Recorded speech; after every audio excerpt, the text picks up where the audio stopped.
Mhm. Mhm. Hey Rob, can you hear me?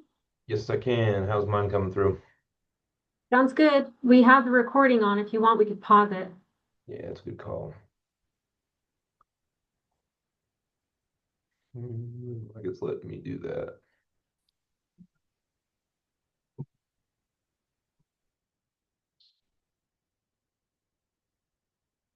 All right, go ahead and get started. Let me share my screen here, folks.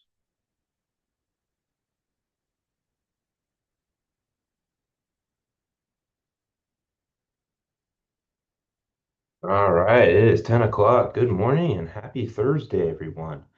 We're very excited to present with you some information. A lot of this is going to be focused very heavily on the legislative session that is currently underway, and we want to try to give some information to you all about what's going on with our budgets, as well as how we're going to be working on some what I call session survival tips. So I want to be able to provide you all with some ways to kind of navigate what's going on with the legislature and find information that you might need. As usual, we're going to start out today with our congratulations, celebrations, and shout outs. We're going to recap the allowability presentation that we saw last month before looking at the data acquisition calendar. Again, highlighting some upcoming grant opportunities because we like to do that for you all before jumping into the state budget updates and what I call the session survival tips.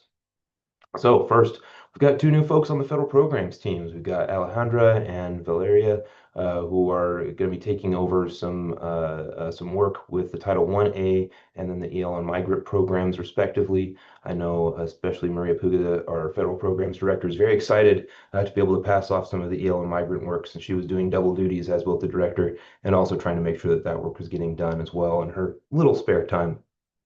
Also want to give a quick shout out to Madison School District's Randy Lords, who was named the top superintendent of Idaho for 2026. That's a great reward for him and great work for him in the field. And lastly, a very exciting item that happened this last month, really kind of around the beginning of the month, was that our full service community schools grants were reinstated by the Federal Department of Education. So we're very excited to see those monies being able to go back out. Now, recapping some allowability. A big part of the reimbursement is that the GRA is where we are going to be reimbursing you all for the costs that you are duly incurring. And that means that also everything claimed in the GA must also be matching what's going to be already approved as far as your budgets and the kind of work plans that you're working through. So when we look at this nice picture of allowability, again, it's the four items. Is it allocable? Is it reasonable? Is it necessary? And is it supplemental? There's also some unallowable costs, such as alcoholic beverages, personal items, lobbying, those kind of standard things. So we have to ensure that anything that's coming towards us in the GRA is not meeting any of these unallowable costs, and that also it's allowable, it's supplemental, and it's going to be able to be something that we can guarantee and prove to our auditors that these are reasonable things. So you all get audited, we get audited, and we also have to ensure that when we're looking at the GRA, this is the only information we have. You all see it very clearly as you are in the districts or you're in the charters and you are doing the work. We don't get to see that lens. So everything that comes to us from the GRA has to be pretty much able to stand on its own. It has to be able to show its own merits, and we have to be able to very clearly see, is this something that we can allow? Is this something that we can put our stamp of approval on? And the big takeaway is painting us the Bob Ross picture. Show us what is going on within your area. Help connect those dots for us. It may be very clear as you're in those trees. When we zoom out and we get to the larger scale of the picture, we need to be able to see from our end that that all makes sense, that everything that we are seeing is allowable, and it's something that we can make sure that we can prove to the feds and also our own auditors that we have done our due diligence to make sure that things are correct and those are allowable costs for us to reimburse on. So paint us that picture. Next, what is on your radar? So got a couple items on here for you, specifically next month, or excuse me, at the end of the month rather, we've got some IC data coming in. So that's a big upload of some of your financial expenditures and revenue reports that are going to our friends at the board. And I'd also be remiss if I didn't note there next week that if you're a new charter school, your final applications and budgets for IDA Part B and your preschool funds are due. And then looking ahead to next month, as we're getting very close to the end of January now, there are a couple other items coming in, especially some of your migrant student information system data reporting at the beginning of February, as well as at the end of February, or the middle of February rather, on the 15th, your charter school facilities forms are due for your charter schools. Next, some housekeeping. So I wanted to provide some upcoming grant opportunities. So the Idaho National Lab has a STEM education grant for K-12 programs, and those have various grant amounts from $500 to a few thousand, and you'll want to apply by February 16th for those grants. Additionally, Learning Blade has some resources for National Engineering Week, which is at the end of February. Uh, the Clean Water Education Grant from the Pacific Northwest Clean Water Association is going through the end of the month, and that's a $500 grant to kind of work on water projects with the kids in the schools. And lastly, kind of an interesting item for our teachers is some professional development through a summer externship program that's hosted by the Idaho STEM Action Center. So that's kind of a neat program that allows teachers to have some pretty involved work during the summer while they're not teaching class. They can do these externships somewhere within state government or within private industry. Another item that should be on folks' radar for our summer meals program, especially, there are mandatory trainings that are upcoming in February. So we have locations throughout the state, regionally, and then also if you're doing any of those non-congregate services, those meals to go, there is some additional requirements for virtual Zoom meetings, trainings on that on the to-go meals option. Next, I'm going to pass this over to Lisa, and she's going to talk a little bit about some fiscal monitoring. Everybody, I just finished up a monitoring meeting right before this. Just want to let you know that this month we're sending out notifications to some more of our new recent cohort for this year that are selected for monitoring. So if you get that and you have questions, you get that notifications. It should say in the notification all the documentation that you need to provide to us. But I do want to remind folks, and I think Rob talked about this a little bit ago, that we as the Department of Ed here also have obligations that we have to do monitoring to make sure that you guys are in compliance. IDEA has very, very specific monitoring requirements. All LEAs need to be monitored within a 5-year cycle review. So most of you guys haven't been monitored for 5 years if you're getting that notification. If you have questions, let me know. Next slide. On that note, I do want to just put out there that some of the things that we look at everything from your subaward notification letters. So hopefully you guys know where those are. We look at how do your policies apply to the federal statutes and regulations. We look at your budgets and your expenditure reports. We look at your application numbers. We compare that to your ledgers.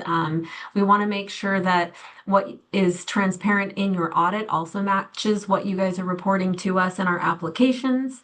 We look at prior year reports. We try to see if there's any trends and things that you, from last time you were monitored. We look at all your equipment and inventory. That's one of the things that comes up a lot for us is that the uniform grant guidance changed. And so a lot of us have had some sort of inventory process, but it may not be fully compliant anymore with all the requirements there. And we have some historical trainings we've done through the communities of practice that shows you what those need to be.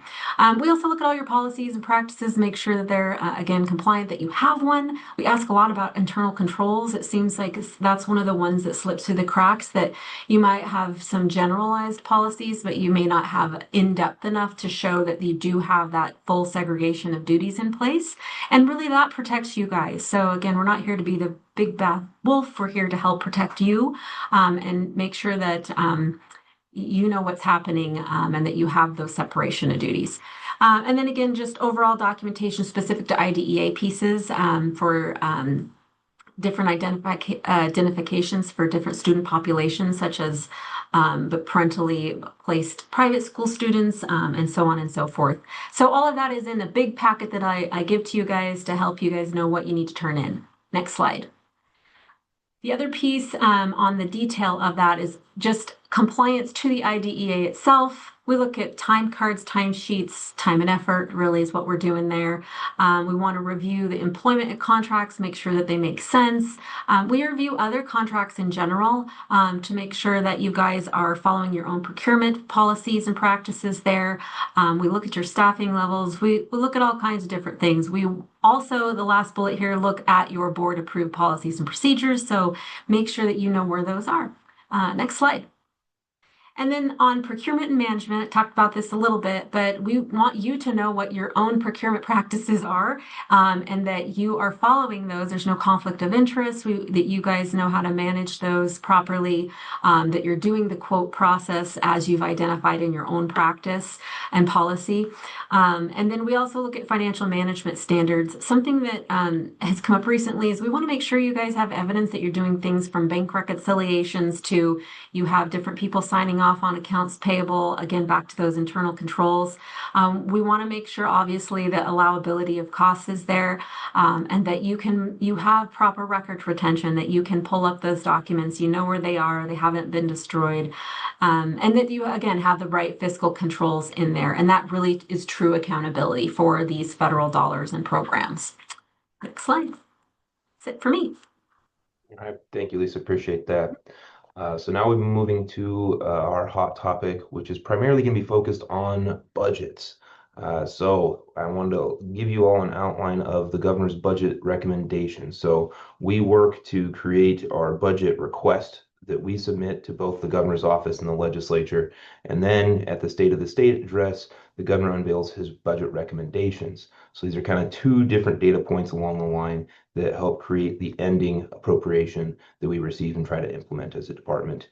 So part of that included a $22.4 million reduction from the general fund to align with actual attendance. So this may look pretty scary. It's a big red number, millions of dollars, but in reality, we would not have been able to send this money out anyways, since we are required through statute to send money out based on average daily attendance. If those children aren't there, we cannot send the money out. So this is really kind of more of a budget adjustment that aligns with where we're actually seeing. So we had requested between fiscal year 25 and 26 an increase in support units by about 160. That never materialized. We saw that at this point, attendance and enrollment seems to be rather flat on a statewide basis. You know, we have adjustments depending on each LEA specifically.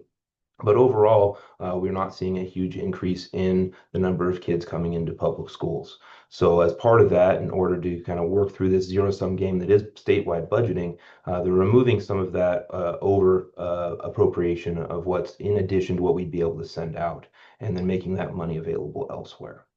There was also a $7.8 million appropriation for federal funds. So again, we can have a huge cash balance, but unless we get that authority and the appropriation from the legislature to spend those dollars, we can't do that. And last year, we spent all but $80 of our federal appropriations. So we've got it right down to the wire. And then we had to then send those dollars out in July once our appropriation levels had reset. So this is increasing the size of that bucket that we can then distribute out to you all for the costs that you have duly incurred. And then both of these items are going to move not just from the current fiscal year 26, but also into the next fiscal year 27. So we're going to see effectively flat support unit amounts as what's recommended, and also the recommendation that we have that additional $7.8 million in federal appropriation. Next, I'm going to hit on an item from the department budget. This is a thing that we did request, and it's to increase the amount we're reimbursing for driver education costs.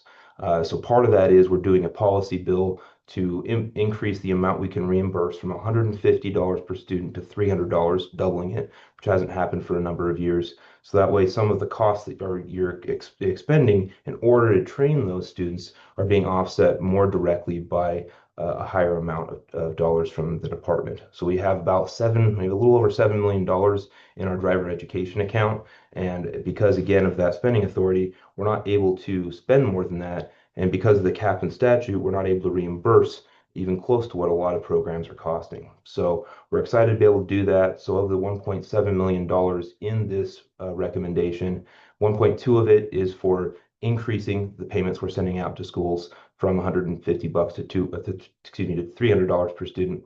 And then also a $500,000 annually that we would be able to provide for some vehicle grants. So that way LEAs can purchase some vehicles, replace vehicles that are in their fleet that are maybe pretty worn, and be able to kind of have this available to kind of jumpstart programs that have ended or keep ones that are currently go in a little bit better way. Next item is an interesting change. So as part of the annual budget request, we're told to put in a number for health insurance costs and have that matriculate through all of our budgets. So that number was 17,770 for each full-time employee.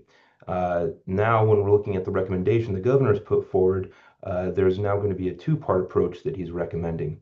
One is for health insurance costs that are commensurate with the state plan. So schools that are on the state health insurance plan will receive the same appropriation as what we're getting for state employees, which is now looking at an estimate of 16,170 for full-time and 12,940 for your part-time employees. So that's a 14.4% increase. Now, the secondary part of this is for LEAs that have their own health insurance plan. Through the health insurance survey that went out and was filled out by LEAs, they saw an average of 10.83% increase in actual costs paid on all those plans. And again, this is an average. It's not looking at every single item coming into that average. So this may not be the exact same increase that you're seeing in your particular LEA if you're not on the state health insurance plan. Now, again, this is a recommendation. We will see what the legislature determines to adopt. The next item, we had originally requested $50 million to increase transfers from the department out to the LEAs for special education. Now, seeing that there is a fairly large issue with the revenue side, the superintendent thought it would be most prudent to pull that back in order to ensure that we're not having some other part of our appropriation cut in order to make that $50 million happen.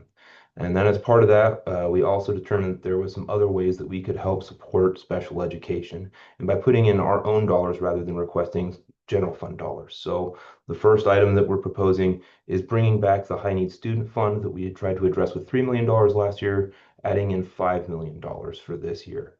So that would be a combination of some interest that we have earned in our career ready students account, and then also some of that driver's training account that I mentioned earlier that has pretty large cash balance. So we're finding small pockets of money that we have within our own accounts at the department side to try to spend this money out to LEAs. And then again, this would be for those high need students that are costing you more than $15,000 a year. And there'll be an application process for that. And additionally, we'd have to get a policy bill in statute through the germane committees in order to have this funding be able to be doled out. I do see that it appears we have a question here from Daylin. Is the appropriation language still available that if we don't use all insurance distribution, that we can still use it as discretionary? That's a great question, Daylin. That will depend on how they put in the language. So each year that language is added to our appropriation bills. At this point, the recommendation does include that still, from what I can tell. So assuming that they continue to have that adjustment be available, where if you use all of it, or you use it to satisfy your needs, you can then move it to discretionary. I believe that that is still going to be the case. But again, at the end of the day, the legislature will be the ones to determine if that's going to be in place. Our hope is that that is indeed yes. Great question, Dalen. Thank you. The other special education kind of oriented item that we have seen come out of the governor's recommendation is $1 million to try to establish some regional shared services. So the idea here is to use, again, some money from our driver training account to seed out the capacity for some shared service model to be able to be available to LEAs. And the goal here is to be able to find some of those really hard to fill positions that a lot of you are competing directly with your neighbors for, and you may not even need a full-time occupational therapist depending on the caseload that you have within your schools.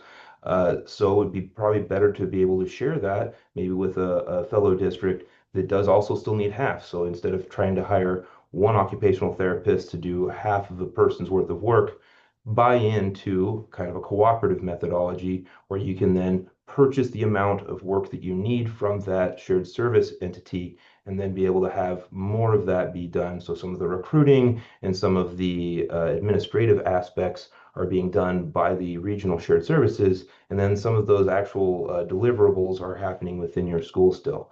Now, at the end of the day, you're still responsible for those IEPs as a school, so some of these things are going to have to be meshed out in terms of the policy bill that we're putting forward.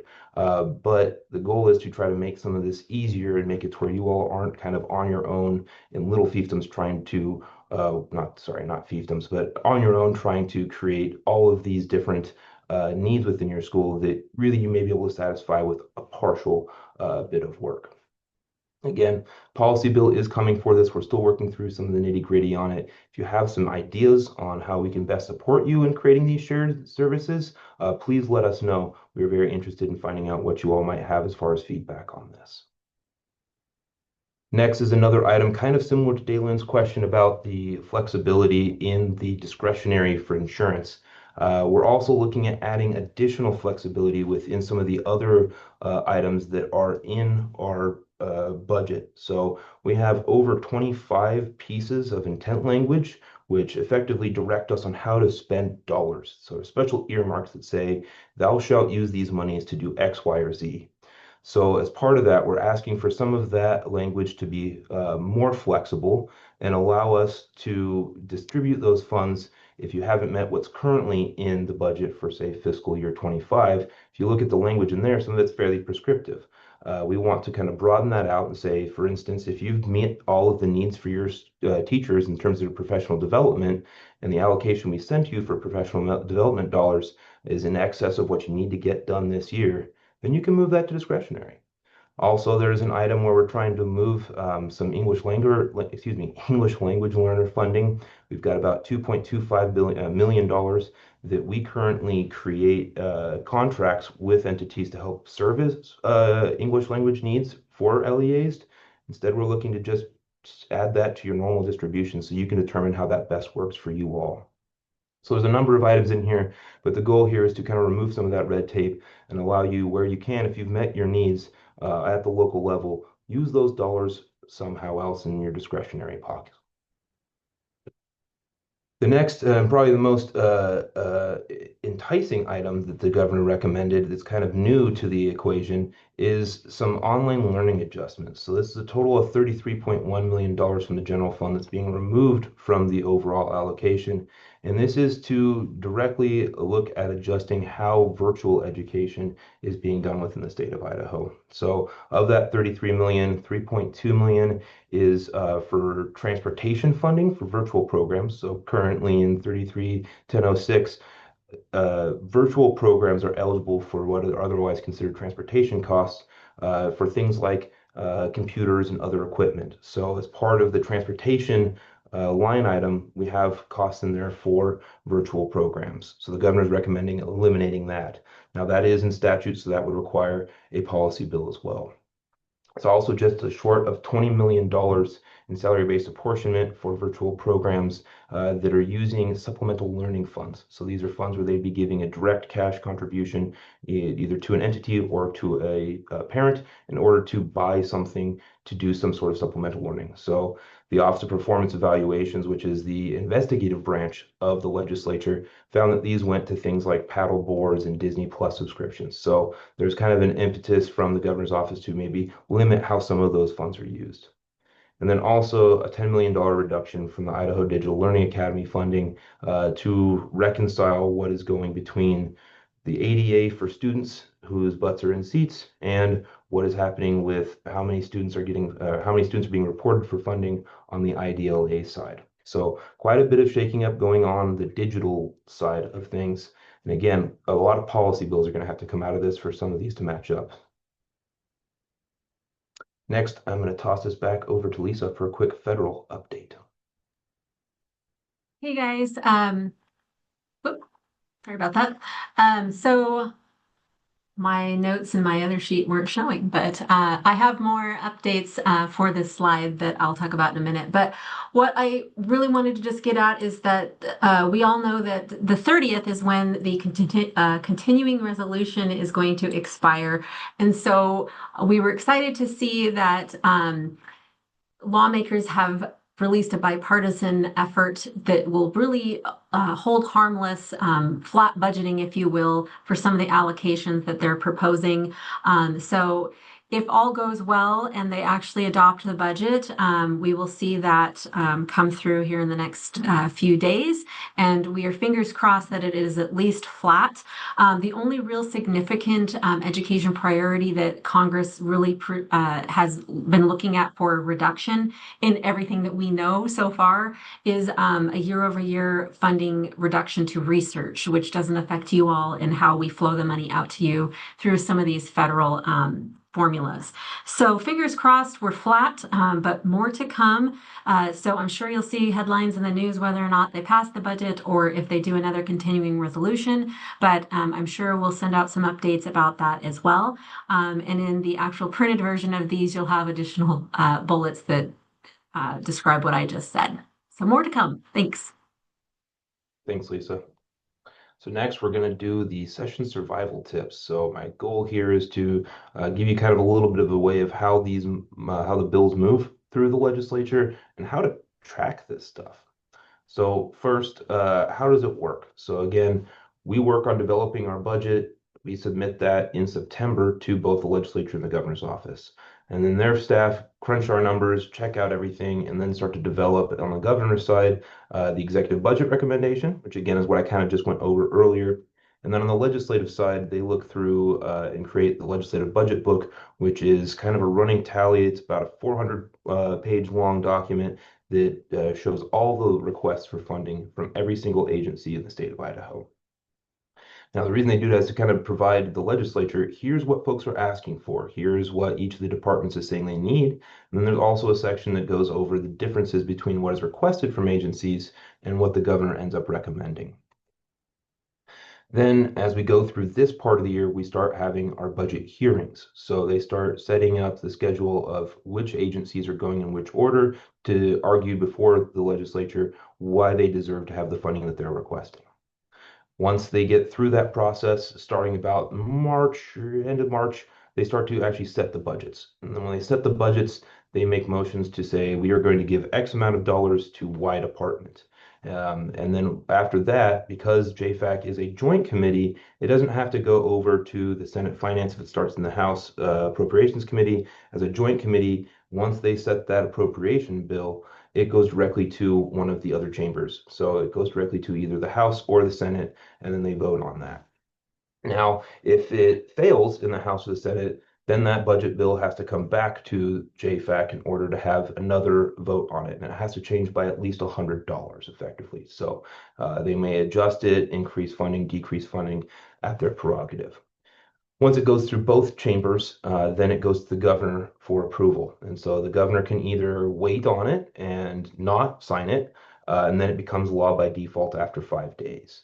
The governor can then can also sign it into law, which is generally the case with most of the budget bills, or he can veto it. And then once it goes to the veto, then the legislature has to determine if they're going to create a new budget bill and address issues that the governor saw or override that veto. Then once it becomes law, then we start to work on implementing. Oftentimes, the budget bill only is effective starting July 1, but if there are items kind of like what we've requested for adjustments in the current year, and then also adding that extra $7.8 million in federal funding appropriation, those can take effect emergency, is what they call it, an emergency clause, which means once it's signed by the governor, it's law. So hopefully once we get that appropriation bill signed, that $7.8 million that we had to hold back on at the end of last fiscal year, we will have access to be able to pay you out and make that all whole. Next are some helpful links. So we're going to dive into the legislature's website. So I'm going to post this into the chat for everyone here. So you have all those links and you don't have to wait on this getting posted to the website. So first item, let's go back one real quick. Where is the budget located? So we're going to first look at some documentation that the legislature creates. So this is the Budget and Policy Analysis Division's website. This is kind of their portion of the website. And there are a number of items in here I wanted to point out for you all. We'll start kind of at the bottom here. So one of the items of importance is this Economic Outlook and Revenue Assessment Committee. This is the committee that's in charge of determining what is the amount of money that the state of Idaho is estimated to bring in every year. So once they determine how much money they have coming in, because the Constitution requires us to have a balanced budget, meaning that revenues coming in have to exceed the estimated expenditures for the year, then they start working on, all right, where do we fit all the pieces of the puzzle into after that? Another big portion of that is the Change in Employee Compensation Committee, which is responsible for looking at how much should we adjust each of the employees' pay rates. So again, these two committees make recommendations to JFAC, and then JFAC ultimately decides what are they going to put into the budget? What are they going to set for their revenue number? What are they going to set for health insurance costs? Or what are they going to set for what we get for pay raises? Unfortunately, as part of the governor's recommendation, they're not looking at adding a change in employee compensation or pay raises in terms of the distribution that we all make to you and in terms of the appropriation that's made to each of the state agencies. Another item that's helpful is the budget highlights portion here, which looks at past appropriations and kind of at a higher level. There's also a session record by agency. I'll go ahead and come into this one here because this one is fairly helpful. So we're going to be looking at both the all the agencies that are available. And we also have an adjuster here so we can look at things that happened in prior legislative sessions or this legislative session. So if you're trying to find, for instance, the work that or the budget hearing that Superintendent Critchfield did yesterday, we would come into this education item, open that up, and then come down to public school support. And then here you'll see the budget hearing. It gives you the date in which this came through. If you open up this more section, you'll be able to either download an audio version of that. You can see some of the materials that we presented, and those will download automatically through your browser. So this will get updated as we go through because again, there'll be a budget hearing and then there will be additional budget actions. So when they actually take action and approve parts of the budget, you'll start to see those get listed through in this report. All right, now going back, I also want to show you all where the budget book is. So the budget book, you could call it the legislature's budget Bible if you want. This is where a lot of their publications are. So the most important one for right now is the budget book. Also a really helpful item if you're looking at the sine die or when the legislature adjourns would be this legislative fiscal report. That usually comes out in about May, which is pretty much a full after action report of what actually got funded in the fiscal year. The budget book itself, though, is where we're going to be able to see how what was requested from agencies and how the governor's office recommended that appropriation. Again, we have an adjustment for each of the fiscal years. So if you want to go back and do some research on what's been appropriate or what's been requested, you can do that. Again, here we're going to go to the education line and click on public school support. So this will have a number of write-ups that the legislative staff do to show what was being requested. So in this case, I'll orient you to the table. This is the entirety of public school support. So all the money going out to schools across the state. You have the fiscal year 25 appropriation in the first column. The second column is the actual expenditures, followed by the appropriation that was granted last year when they adjourned, as well as what we've requested as an entity and what the governor recommended. So it shows you each of those items, and then it also provides quite a bit of details as far as how that looks on what we call our big sheet, which is quite large. It covers two pages generally, and then a lot of information about how is this funded? How are we calculating support units? What does salary look like? What's the experience education index look like? And then finally, if we go into the actual write-ups that are being in here. So again, we see this large amount of negative reds here. Those are those current year adjustments that I mentioned, that $23 million is being removed. So that way we have that appropriation available for other needs. Again, not necessarily funding we would have been able to send out to you all. So a lot of information in the budget book that is quite helpful. Next, we're going to go at where do I find proposed legislation? Every year, hundreds and hundreds of bills are recommended or proposed, but not that many ever make it to the finish line. So let's look at the legislation that's available. So this page allows you to look at the legislation through a number of ways. You can look at it by the bill number, which is how it's generally referenced. You can look at it by subject. So if you want to see all of the education bills, we could look down here. Again, since it's really very early in the session for bills, we don't really have more than one. So we just have some information about the Board of Education hiring presidents. The other option is enacted legislation. So once that legislation has been approved by both chambers and then signed by the governor, you can see that enacted. You can also see the vetoed legislation. So if we just go legislation by subject, it's going to start with House bills and then start with concurrent resolutions, joint memorials, resolutions, and then Senate bills and their various resolutions below that. So you'll be able to find the legislation here. The other thing that's nice about this is it gives you a quick idea of where it is at. So it says that for this bill, Senate Bill 1221 for PERC employees, this is currently in the Senate Commerce and Human Resources Committee. So that's not necessarily something that's already been voted through the committee. It's just been printed. I don't believe we have anything that's moved that far. Again, since it's still very early, these House bills are still in the House side of things. So unlike JFAC, when it comes to germane legislation, it all starts on one side, gets batted around, approved by that body, and then moved over to the other side. So for instance, if this reckless driving House Bill 490 gets approved by the House, it would go from the committee to the full House for approval. Once it goes to the full House and gets approved there, assuming it does, it would get punted over to the Senate's Germane Committee, and the Senate Germane Committee would have to approve that bill, send it to the entire rest of the Senate before it moves on. All right, the next item, what legislation is going to be up for a vote soon? So we have both the House and Senate have their own what we call reading calendars. So these reading calendars are like their agenda, and it starts with, in the Senate's case, items to be amended. They don't generally have items on here for quite a while. And then when it comes to the reading schedule, you'll think, what is a second reading versus a third reading? So each bill is supposed to be read 3 times. The first time is an introduction. The second time is kind of reconsideration. And the third time they actually vote on it. So by the time it's read the third time, they're supposed to actually vote on that legislation.